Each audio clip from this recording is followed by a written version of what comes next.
इस ताज़ा विश्लेषण में हम सीधे बात करेंगे केपीआर मिल स्टॉक के बारे में। बिना किसी फालतू की बात के एकदम टू द पॉइंट एक प्रोफेशनल इंस्टीट्यूशनल ट्रेडिंग प्लेबुक तैयार करने वाले हैं। हमारा फोकस साफ है, चार्ट्स और डेटा देखकर यह समझना कि बड़े खिलाड़ी यानी स्मार्ट मनी आखिर कर क्या रही है। तो चलिए बिना देरी किए सीधे शुरू करते हैं। अब जो नंबर आपको दिख रहा है ना 95 रुपए, ये कोई आम नंबर नहीं है। हमारा पूरा का पूरा एनालिसिस इसी क्रिटिकल ब्रेकआउट लेवल पर टिका हुआ है।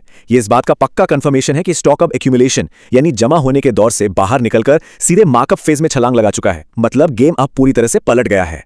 आज के इस चर्चा का रोड मैप बिल्कुल क्लियर है। पहले मैक्रो सेटअप, फिर इंस्टीट्यूशनल लॉजिक, उसके बाद एग्जीक्यूशन फ्रेमवर्क, ट्रैप जोन्स और उनका डिफेंस, और आखिर में टारगेट्स और एग्जिट। एकदम स्टेप बाय स्टेप चलेंगे। तो सबसे पहले बात करते हैं सेक्शन 1 की, the micro setup decisive breakout. अगर हम वीकली चार्ट के स्ट्रक्चर को देखें तो 800 से 820 रुपए के बीच जो कई सालों का डिमांड बेस या एक्यूमुलेशन जोन बना था ना, वो अब 950 रुपए के रेजिस्टेंस को बहुत ही सॉलिड तरीके से तोड़ चुका है।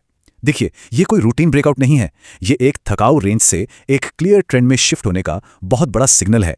हायर हाई और हायर लो का स्ट्रक्चर अब बिल्कुल परफेक्टली अलाइन हो गया है, और इसी वजह से हम पूरे कॉन्फिडेंस के साथ कह सकते हैं कि एक्यूमुलेशन से मार्कअप फेज का शिफ्ट 100% कंफर्म्ड है। इसका सीधा सा मतलब है कि बड़े संस्थानों ने जो माल जमा किया था वो अब एक्टिव प्राइस एक्सपेंशन यानी तेजी में बदल रहा है। एक ट्रेडर के तौर पर आपके लिए ये जानना सबसे जरूरी है, क्योंकि ट्रेंड अब पूरी तरह से सेट हो चुका है। अब आते हैं सेक्शन 2 पर, institutional logic, smart money footprints. Technical terms में बात करें तो ये स्टॉक अभी वाइकॉफ फेज डी में है। आसान भाषा में ये वो स्टेज है जहां बड़े प्लेयर्स का एक्यूमुलेशन अब एग्रेसिव प्राइस एक्सपेंशन में बदल जाता है। सच कहूं तो किसी भी स्टॉक साइकिल का ये सबसे ज्यादा प्रॉफिटेबल और मोमेंटम वाला हिस्सा होता है। यहीं पर असल पैसा बनता है। वॉल्यूम स्प्रेड एनालिसिस यानी वीएसए के चश्मे से देखें तो पिक्चर एकदम साफ है।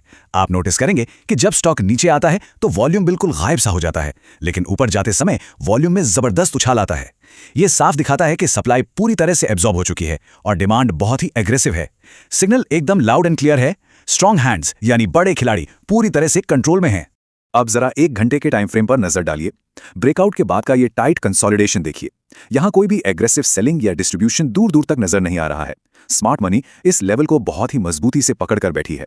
चलिए अब थ्योरी से निकलकर एक्शन पर आते हैं। Section 3, execution framework, capital and zones. Trading में सक्सेसफुल होना है तो स्ट्रिक्ट रूल्स फॉलो करने ही होंगे। हमारी स्ट्रैटेजी इस 5 स्टेप ब्लॉक फ्रेमवर्क पर चलेगी। पहले एंट्री, फिर पोजीशन ऐड करना, रिस्क मैनेज करना, टारगेट सेट करना और आखिर में एग्जिट।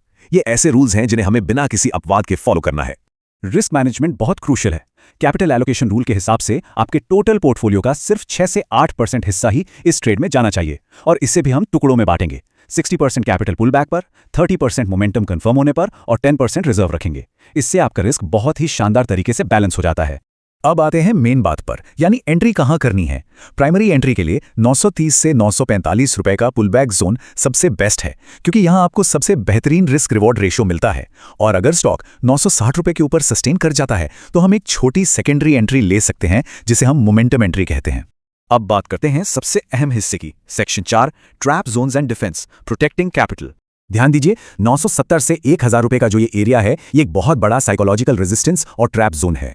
अगर स्टॉक बिना अच्छे वॉल्यूम के इस लेवल पर पहुंचता है तो समझ लीजिए ये रिटेल ट्रेडर्स के लिए एक फोमो ट्रैप बन सकता है। हमें ऐसे फेक बुल ट्रैप में फंसने से हर हाल में बचना है। इसीलिए हमारे रिस्क रूल्स एकदम पत्थर की लकीर होनी चाहिए।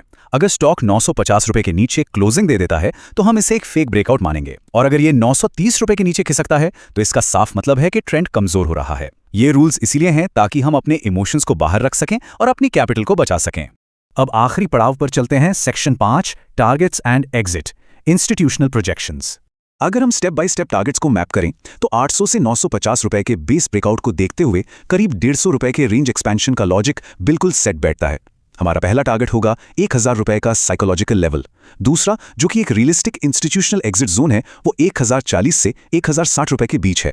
और थ्योरेटिकल मैक्सिमम रेंज 1080 से 1100 रुपए तक जाती है, जहां से पूरी तरह प्रॉफिट बुक करके एग्जिट कर लेना ही समझदारी है। इस चर्चा को खत्म करने से पहले एक बहुत ही कड़वा लेकिन सच्चा रूल याद रखिए। ट्रेंड भले ही सही हो, लेकिन अगर एंट्री गलत हुई तो नुकसान होना तय है। मार्कअप फेज में प्रॉफिट तो बनता है, लेकिन बिना डिसिप्लिन के कुछ नहीं मिलता। ये कोई ऐसा स्टॉक नहीं है जिसे बस खरीदकर भूल जाना है। ये पूरी तरह से टाइमिंग और एग्जीक्यूशन का खेल है। अपने रूल्स पर टिके रहिए और कैपिटल को प्रोटेक्ट करिए। इस विश्लेषण का हिस्सा बनने के लिए बहुत बहुत धन्यवाद।